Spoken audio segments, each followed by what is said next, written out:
Olá, muito boa noite. Começa agora o Consultor AgroMais. É hora de dar uma conferida no fechamento dos mercados agrícolas e financeiros nessa quarta-feira, a chamada Super Quarta. Hoje, dia de decisões importantes dos bancos centrais dos Estados Unidos e também aqui no Brasil. A gente vai ver em seguida aqui no nosso Consultor AgroMais. A gente começa o programa desta quarta-feira conferindo inicialmente os indicadores do mercado financeiro. Dólar fechou o dia em queda hoje, deu uma virada no final, caiu 1,2%, fechou a R$ 4,90, exatamente depois da decisão do Banco Central americano de aumentar a taxa básica de juros deles lá em 0,5%. A taxa agora passa para 0,75 até 1 ponto percentual. É a maior variação de uma taxa de juros, uma reunião do Banco Central americano, desde 2020, desde o ano 2000, ou seja, há 22 anos não havia um aumento tão forte assim na taxa básica de juros. Tudo para tentar conter a escalada inflacionária que lá como aqui está explodindo. A inflação acumulada nos últimos 12 meses, anual, portanto, 8,5%. Parece Brasil nos Estados Unidos. Tudo por conta de todo o estrago provocado pela Covid e agora também com a explosão de preços de petróleo e de outras commodities por conta da guerra na Ucrânia. Ou seja, tudo isso provocando inflação no mundo todo, nos Estados Unidos não é diferente, assim como no próprio Brasil. Então lá, aumento da taxa básica de juros, que fica agora, subiu 0,5%, vai para 0,75 a 1 ponto percentual. Enquanto aqui no Brasil estamos aguardando a qualquer momento, e a gente vai tentar dar aqui no programa ainda, a decisão do Copom, da nossa taxa de juros aqui, a nossa taxa Selic. A expectativa é de um aumento de 1 ponto percentual, que não é pouca coisa, mas sempre pode haver alguma surpresa, talvez uma variação até maior do que isso, para tentar segurar a inflação aqui no Brasil, que não tá para brincadeira. Bom, além do câmbio ali, 1,2% de queda, portanto, e o índice Bovespa, o mercado de ações, reagiu bem no final aqui, acompanhando o mercado internacional. O índice Bovespa na B3 subiu 1,7%, uma boa recuperação depois das quedas dos últimos dias. Lá fora, o índice Dow Jones, exatamente depois do presidente do Banco Central americano descartar um novo aumento na próxima reunião do Federal Reserve, de 0,75%, havia um rumor no mercado nesse sentido, isso chegou a derrubar as bolsas, acabou o índice Dow Jones recuperando-se no final, fechou com forte alta de 2,8%. E foi o que aconteceu aqui no Brasil também, com o índice Bovespa acompanhando o mercado americano. Petróleo, outro destaque importante desta quarta-feira. O petróleo disparou de novo hoje, subiu mais de 5%, 5,1% no encerramento dos negócios desta quarta-feira. O petróleo tipo Brent, que é a referência para o nosso, voltando à casa dos $110 o barril. O susto dessa alta é decorrente da decisão que está sendo tomada pela União Europeia de barrar a importação de petróleo russo. Isso já vem sendo discutido há algum tempo, parece que a coisa é para valer agora. Tem algumas defecções nisso, que a Hungria e a Eslováquia, que são muito dependentes do petróleo russo, estão pedindo um tempo lá para se adaptar a essa decisão.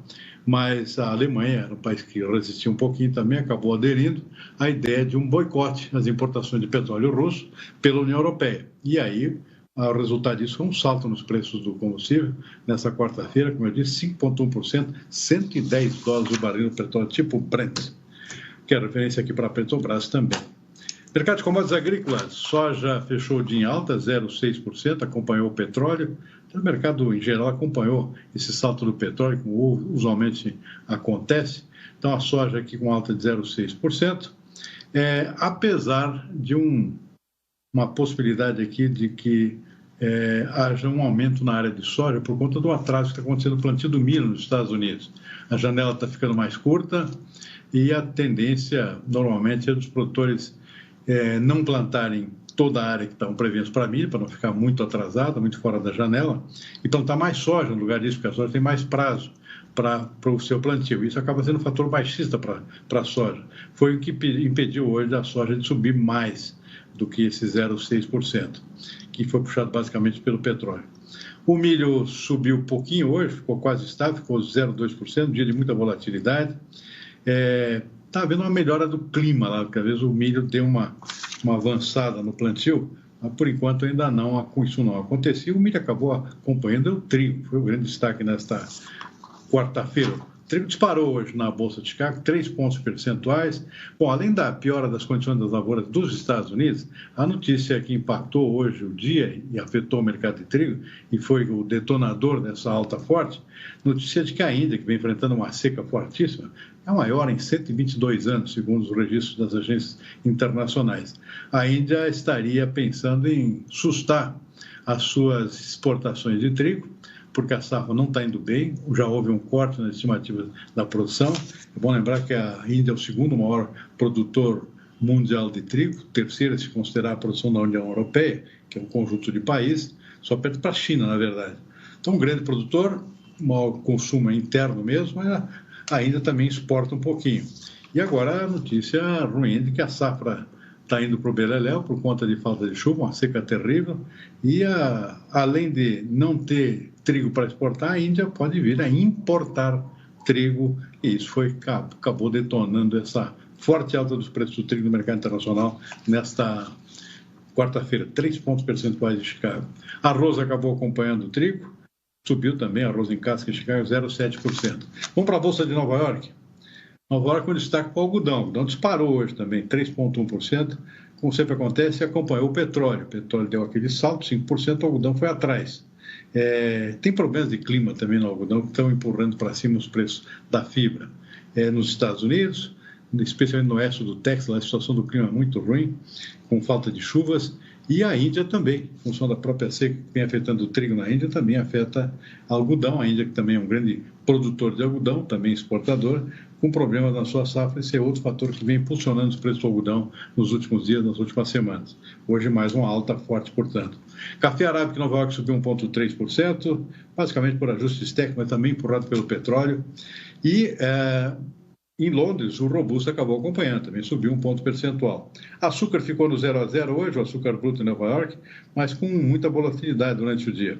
Petróleo foi um fator altista para os preços, mas predominou, na verdade, os aspectos fundamentais, que são de uma oferta mais folgada para essa nova safra que tem andamento, inclusive do Brasil, que está se recuperando da quebra da safra do ano passado de cana-de-açúcar.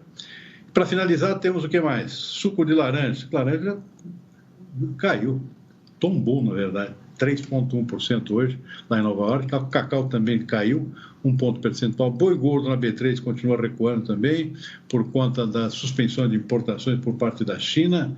Tem mais 2 frigoríficos ontem, praticamente especialmente os frigoríficos do Mato Grosso. A China barganhando, em parte, né, usando essas suspensões de importações, tentar barganhar um pouco o preço, que está lá nas alturas, também por questões logísticas na China, lá que está difícil entrar container na China, especialmente do Porto de Xangai, por conta de lockdowns novamente decorrentes da Covid. E o dólar, que a gente já viu no início aqui, queda de 1,2%. Muito bem, dito isso, vamos em frente com a nossa entrevista ao vivo desta quarta-feira, para falar de um assunto que está começando a preocupar aqui no Brasil. Eu vou conversar agora com o Marcelo Líderes, que é presidente do IBRAF, Instituto Brasileiro de Feijão e Pulses. Marcelo Líderes, muito boa noite, muito bem-vindo aqui mais uma vez no nosso consultor AgroMais. Marcelo, tem notícias aqui que você mesmo está difundindo de muita preocupação com relação à nossa produção de feijão. A produção de feijão vem caindo, o produtor está mais interessado em plantar soja e milho, está impressionado com esses preços altos no mercado internacional e internos também. Agora vem o trigo também, aí dando um salto nos preços internacionais, estimulando também o produtor brasileiro a plantar trigo. Eu conversei com o pessoal do Mato Grosso hoje, até no Mato Grosso estão pensando em plantar trigo, coisa que não acontecia até agora há pouco, né? Em função do clima, basicamente. Mas trigo irrigado tem condições de ser semeado, sim, no Mato Grosso também. Marcelo, o que está acontecendo com o feijão? O pessoal não quer mais saber de plantar feijão? O que é isso que está acontecendo? Não. Muito boa noite. Boa noite, Silmar. Muito bem, o que vem acontecendo é uma diminuição na área plantada justamente por conta dessa situação de nós termos preços extremamente atraentes e vários outros estímulos de mercado, de empresas multinacionais que acabam atraindo o produtor para essas outras culturas. E principalmente o feijão carioca, os produtores vão percebendo que há um receio, porque não se tem certeza das áreas plantadas, né? Os levantamentos nem sempre chegam em tempo de se tomar decisões, e o produtor tem receio de, eventualmente, ter um excedente de feijão carioca se ele investir em feijão carioca. Então, a incerteza faz com que ele vá na certeza desses outros produtos, principalmente o feijão carioca, que nós temos percebido uma lição nesse primeiro semestre, e agora o cobertor começa a ficar curto agora durante o mês de maio. Agora, Marcelo, o preço do feijão está lá em cima, né? Não é um preço atraente para o produtor de feijão, não? Para o consumidor, a gente sabe que está salgado, né? Agora, parece que para o produtor não é um preço ruim, né? Está na faixa dos R$ 300 por saco. É isso? Deu uma cortada, mas eu acho que entendi a tua pergunta. R$ 400 hoje ao produtor, 390 o feijão carioca, realmente é atraente, mas os produtores olharam na época do plantio, em fevereiro, principalmente em janeiro, fevereiro, que estavam plantando, até o início de março, aquilo que colhem agora em maio. Então, naquela oportunidade, os produtores não tinham essa percepção do que iria acontecer na hora da colheita. E é o que nós temos chamado a atenção. Como não há um estoque regulador, não há um receio dos produtores de que esse feijão possa ser importado de algum lugar, fica relativamente seguro para o produtor investir, porque lá na frente, na hora da colheita, vai acabar refletindo área menor e o grande consumo que existe do feijão carioca no Brasil. Uhum. Bom, tem visto estatísticas da Conab, que às vezes você contesta aqui, continuam lá apostando uma safra total de 3 milhões e 100 mil toneladas. Pelo jeito, isso está fora de questão, né? Nós estamos agora na segunda safra, é isso? Na segunda safra. Nós tivemos uma diminuição na área de feijão carioca no Paraná, mas feijão preto foi plantado um pouco mais. Nós tivemos diminuição também em áreas mais tardias da segunda safra, que são colhidas no sul de Minas, também no sul de Goiás, diminuição também no Mato Grosso. Então, eu acredito que leva ainda algum tempo para a Conab captar esses números e colocar no mercado. Nós não vamos colher 3 milhões e 100 mil toneladas esse ano, infelizmente. Uhum.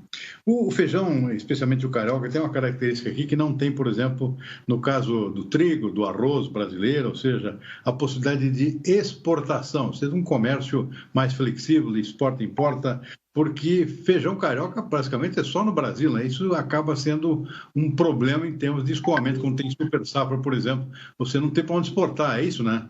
É, Marcelo? Exatamente. Hoje ainda eu conversava com uma empresa, uma das raras empresas que exportam feijão carioca. Mas para quem que ele exporta? Ele exporta para aquele mercado de saudade, os brasileiros que estão no Japão, os brasileiros, a grande comunidade brasileira que mora nos Estados Unidos. Mas exportar para culturas tradicionais com consumo de feijão, como na Índia, até hoje a gente não conseguiu, por mais que tenha sido feito vários esforços. Então, é possível nós diversificarmos, isso vem acontecendo ao longo dos últimos anos, mas isso pode ser acelerado. Nós entendemos, Silmar, que é preciso existir uma outra lógica, uma outra maneira de encarar essas culturas, como é o caso do feijão, que é um produto básico e é um produto que tem a ver com a segurança nacional. Por quê? Porque é a proteína básica dos brasileiros. Ainda recentemente, uma pesquisa mostrou que houve um aumento de consumo de feijão de janeiro de 2021 para cá, não pelo motivo que nós gostaríamos, por opção do consumidor, mas por uma necessidade em função do preço das proteínas animais. Uhum. Bom, Marcelo, já se pensou, você já tem ouvido falar a nível de governo, governo federal, ou algum governo estadual, no sentido de alguma política que estimule ou reestimule o plantio de feijão no Brasil? Pelo que eu sei, não tem nada disso, né, por enquanto. Exato. A nível federal, não. Mas eu acredito que essa insegurança ela acaba, ainda mais no ano eleitoral, tendo um peso bastante importante. E a Câmara Setorial vem procurando sensibilizar o pessoal do Ministério da Agricultura e do próprio governo em geral da necessidade de se criar uma política específica para produtos da cesta básica, o feijão, que é o nosso foco, né, no IBRAF. O único estado que tem feito algo diferente e vem procurando estimular seja mais recentemente numa diminuição do ICMS, na busca de criar um fundo para pesquisa, se planeja lá para agosto, setembro, uma espécie de um tour do feijão ou um circuito do feijão em polos de produção importantes, é o Mato Grosso. O Mato Grosso também vem trabalhando a questão das sementes, ou seja, que realmente se cumpra a legislação das sementes, que se faça chegar os royalties da semente na Embrapa, no Instituto Bruno de Campinas, enfim, em quem investe, para que haja estímulo, para que novas variedades e uma evolução nas cultivares de feijões também ocorram, o que vai trazer, no final das contas, uma maior produtividade, uma diminuição de custos também. Então, é o único estado, infelizmente, o Paraná e Minas Gerais, que são grandes estados produtores, não estão sensíveis ainda às possibilidades econômicas, eu diria. Não é nem uma questão uma questão de abastecimento, de se preocupar exatamente com isso, mas com uma questão econômica, o que significa o feijão na economia do Estado. Sem dúvida. Ô Marcelo, como é que é a proporção hoje da produção e do consumo aqui no Brasil, entre o carioca e o preto, por exemplo? O carioca é predominante, né? 60%, 62% é a produção e o consumo de feijão carioca, cerca de 14% o feijão preto, e você tem aí alguma coisa da diferença disso, sendo bastante mais o feijão calpi, e alguns outros feijões, aí que entra o vermelho, o mung, que é um feijão recente, o rajado, enfim, esses outros, o canário, né? Então entra esses outros feijões. É curioso que o consumidor brasileiro, quando tem oportunidade de consumir outros feijões numa paridade de preço parecida com o feijão carioca, ele acaba diversificando. Então, a diversificação é uma questão de disponibilidade e o consumidor vai experimentar outros feijões. Para finalizar, Marcelo, como é que você enxerga aqui o resto do ano em termos de mercado? Feijão com tendência a subir mais o preço, né? O feijão carioca vai continuar hora mais, hora menos, né? Agora, nesse momento aí, começa a colheita do feijão carioca, deve arrefecer um pouquinho até, mas não muita coisa, porque o volume, como eu comentei, é pequeno na segunda safra. Devemos ter no mês de agosto algum acúmulo novamente, uma pequena redução novamente, mas vamos fechar o ano com déficit. O importante é nós lembrarmos, nós estamos produzindo, vamos produzir menos de 3 milhões e 100, talvez menos de 3 milhões de toneladas esse ano, para uma população crescente, uma população que está em 214 milhões. Então, a nossa produção per capita ela vem diminuindo, 12,5, 12,7 quilos per capita. Então, não tem como você atender, inclusive, as recomendações do Ministério da Saúde de se aumentar o consumo de feijão. Então, a preocupação nossa é muito mais hoje de aumentar a produção de feijão, dando segurança para o produtor, nesse caso, de aumentar a produção, mas garantindo que ele não tenha o ônus de ficar com esse feijão estocado. Essa é uma preocupação que a gente tem e eu acho que é uma preocupação que nós precisamos sensibilizar o governo também, de que é possível produzir mais feijão, economicamente é interessante e estrategicamente é interessante. Para finalizar, eu tive conversando com o pessoal lá de Cristalina, em Goiás, que é um importante polo produtor de feijão, é o feijão de terceira safra, né? Eles estão achando que não vai ter redução de área lá na próxima safra deles, e como é um polo importante, fiquei um pouco preocupado, né? Porque realmente lá o foco todo está em cima da próxima safra de soja, tem trigo, por exemplo, entrando mais pesado nessa região toda, além do próprio milho, né? De segunda safra. Então, um alerta aqui já, a terceira safra brasileira, tem polo nessa região, possivelmente vai ser menor, né? Vai. Sul de Goiás também, que tem uma área importante de irrigação, próprio Mato Grosso, Bahia. E as alternativas para os produtores são muitas. Dependendo da região, vai do tomate à semente de milho, ao trigo. Existem alternativas, né? Então, é um momento bom para o produtor, ele pode escolher o que produzir. E o que nós chamamos a atenção é que nós vamos ter durante o ano bons momentos para o produtor também, se ele olhar um pouco com mais atenção aí para a cultura do feijão ao longo do ano também. Muito bem, está aí o alerta de Marcelo Líderes, presidente do IBRAF, Instituto Brasileiro do Feijão e Pulses. Temos que plantar mais feijão, precisamos de uma política específica para o feijão brasileiro, para a gente retomar a produção e o próprio consumo também ser atendido convenientemente. Marcelo, muitíssimo obrigado pela entrevista. Até uma próxima oportunidade. Muito boa noite, hein? Foi um prazer, obrigado pelo espaço, Silmar.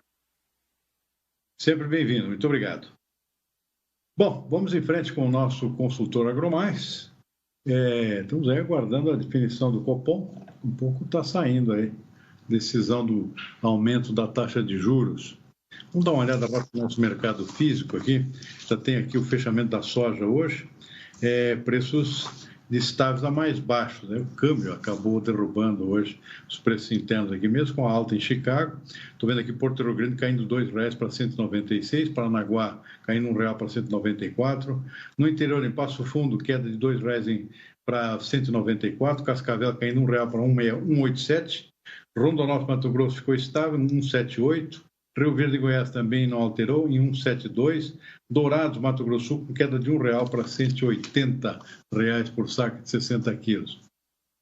Bom, olha, a Índia já considera a possibilidade de impor restrições para as exportações de trigo, conforme a gente já sinalizou no início do programa, que foi um dos fatos, das notícias que determinaram uma forte alta de 3% dos preços do trigo no mercado internacional nesta quarta-feira. O motivo é a maior onda de calor na Índia em 122 anos. Março foi o mês mais quente da história e prejudicou o crescimento das plantas, das lavouras de trigo. A estimativa de colheita já caiu de 111 milhões de toneladas para 105 milhões e com tendência a cair mais. Restringir as vendas externas pode ser um golpe nas ambições do país, que já tem sido procurado por compradores de trigo e recebeu o produto da Ucrânia. Tem uma grande expectativa, realmente, que a Índia, com a produção maior, conseguisse suprir aquilo que não vai vir da Ucrânia, que é um grande exportador de trigo, e da Rússia também. E não é isso que vai acontecer, portanto, o trigo agora com um cenário de mais altas ainda. Bom, pelo menos isso pode estimular o produtor brasileiro, que tem tempo ainda, para aumentar mais a sua área de plantio aqui, porque, pelo que se vê, preço na faixa dos R$120 por saca não é sempre que acontece. O que mais? Olha, vamos lá para a Exposebu. Além de atrair visitantes do Brasil inteiro, a Exposebu também recebe pecuaristas do exterior. Nessa edição não está sendo diferente. Com apenas 3 dias de evento, a feira já recebeu mais de 200 visitantes e investidores internacionais atrás da tecnologia do Nelore. A edição de número 87 da Exposebu segue movimentando o Brasil e o mundo. O dia começou com uma reunião da FICEBU, a Federação Internacional de Criadores de Zebu, onde o assunto em destaque foi a eleição da nova diretoria. É uma federação que não tem recursos financeiros, é uma entidade que procura aglutinar os países.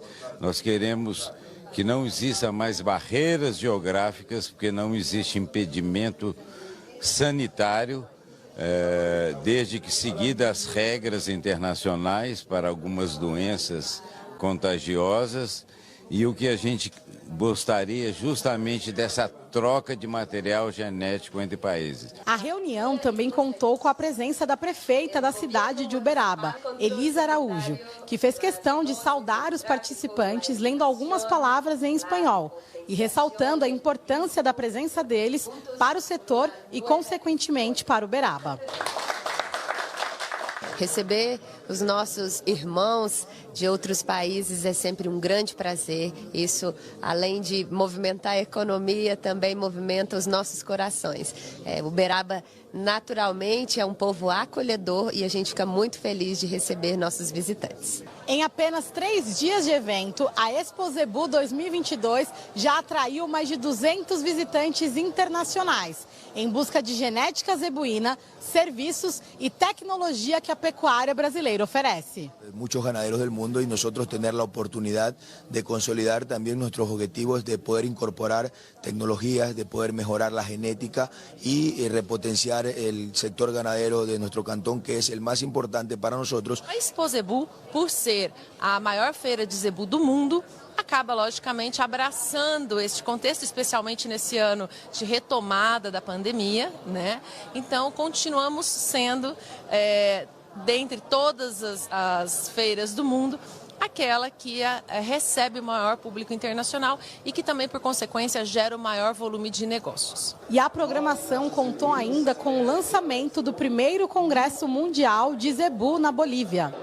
Com grande alegria que Bolívia haya tomado a iniciativa de realizar o primeiro Congresso Mundial de Zebu. É a primeira vez que ocorrerá esse congresso, né? Então é o Congresso Mundial de Zebu, que acontecerá no mês de setembro, durante a feira Expo Cruz, em Santa Cruz de la Sierra, na Bolívia. E todos nós temos uma expectativa muito grande, porque será mais uma oportunidade de reunir criadores de zebu de todo o mundo.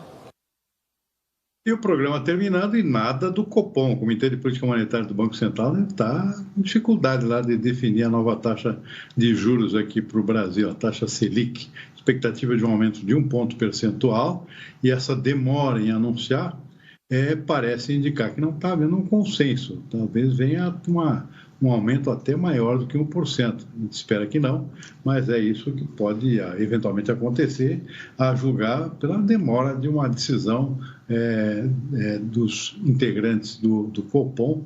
Normalmente isso sai bem mais cedo, até às 6h30, 6 horas, e agora já estamos aí quase 7 da noite, nada do Copom. Nós vamos ficando por aqui com o nosso consultor AgroMais desta quarta-feira. Uma boa noite e até amanhã.